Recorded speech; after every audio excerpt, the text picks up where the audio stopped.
Assalamualaikum warahmatullahi wabarakatuh. Selamat pagi para netizen di mana saja Anda berada. Salam opini rakyat. Gibran merupakan wakil presiden termuda di sepanjang sejarah Republik Indonesia. Karena sudah dibantu oleh pamannya di MK ya, makanya bisa jadi yang termuda di bawah usia 40 tahun. Namun, faktanya itu bukan hanya yang termuda. Kayaknya sih Gibran ini juga menjadi wakil presiden yang terapes sepanjang sejarah Republik Indonesia. Karena sejak dilantik menjadi wakil presiden, seakan publik tidak pernah kehabisan bahan untuk menyoroti kegiatan dan kelakuan Gibran.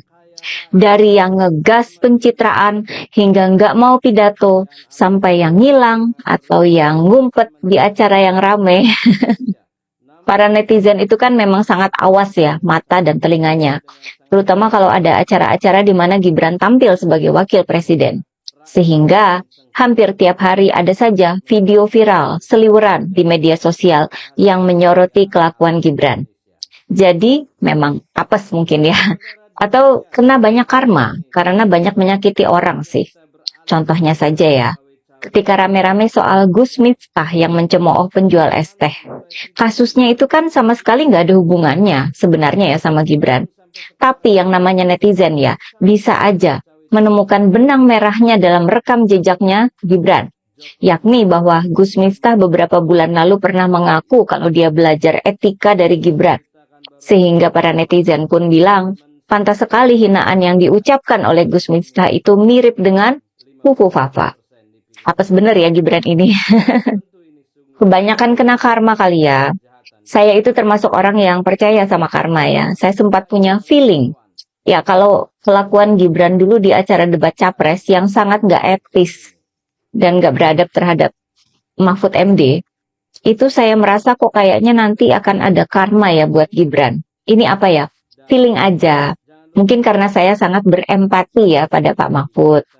Kayak bapak atau orang tua kita sendiri ya.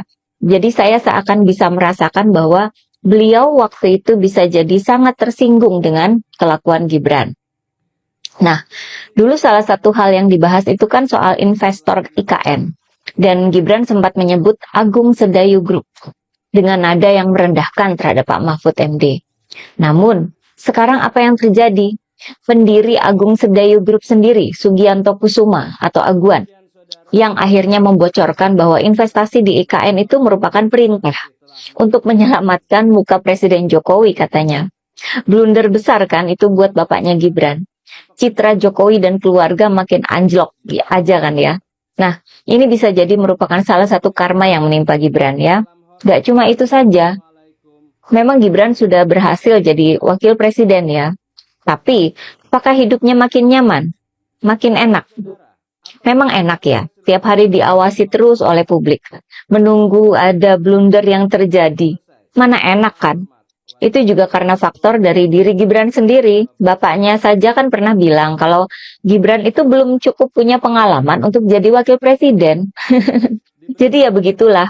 Publik sepertinya bakal tidak akan kehabisan bahan untuk menyoroti atau mengkritik Gibran.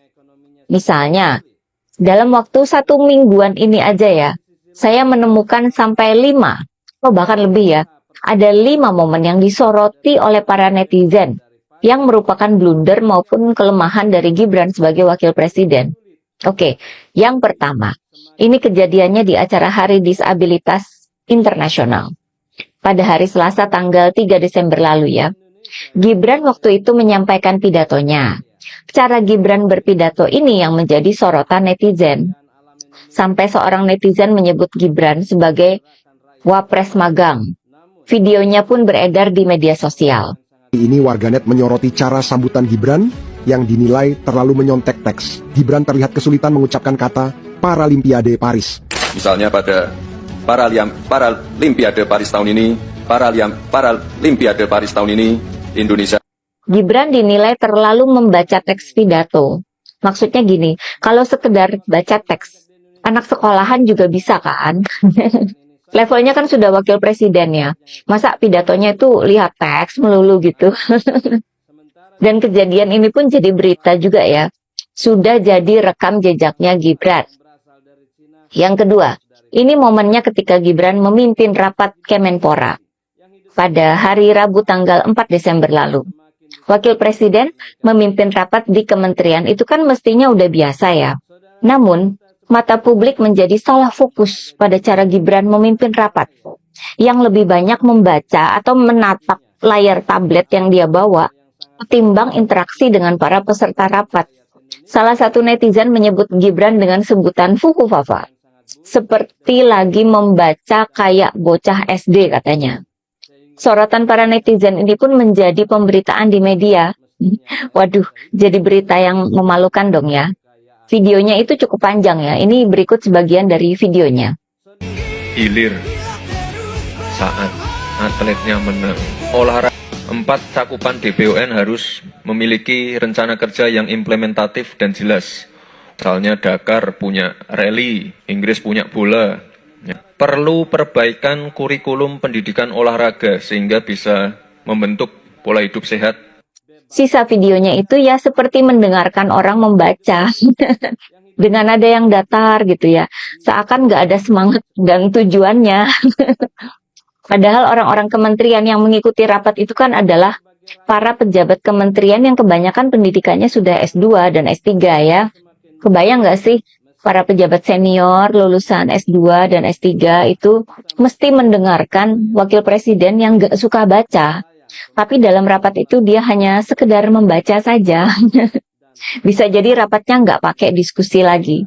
Rapat satu arah aja. Oke, yang ketiga.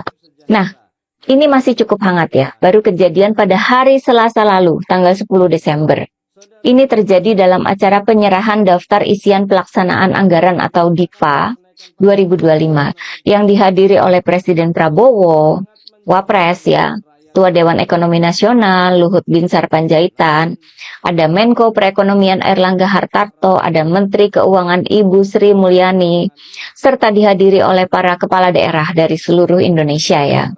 Ketika Pak Luhut menyampaikan pidatonya, Gibran itu nggak disapa.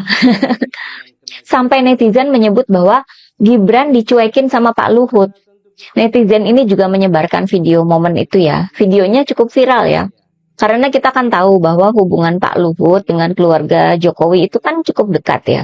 Kok bisa nggak menyebut Gibran? Padahal orangnya itu ada di depan hidungnya. Bajingan sehingga rakyat semakin sengsara.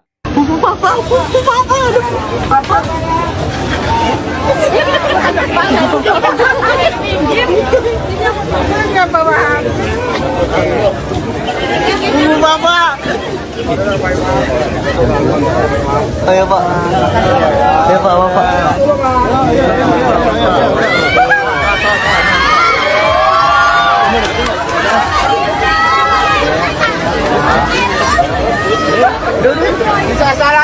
Ini coba kita absen dulu. Di sini Bapak Ibu, siapa yang sionya sio ayam?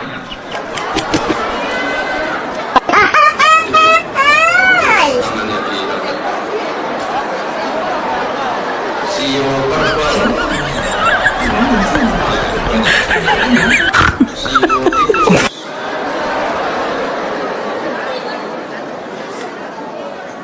Ini tadi kalau saya dengar, ketiga sio itu adalah sio yang paling beruntung tahun.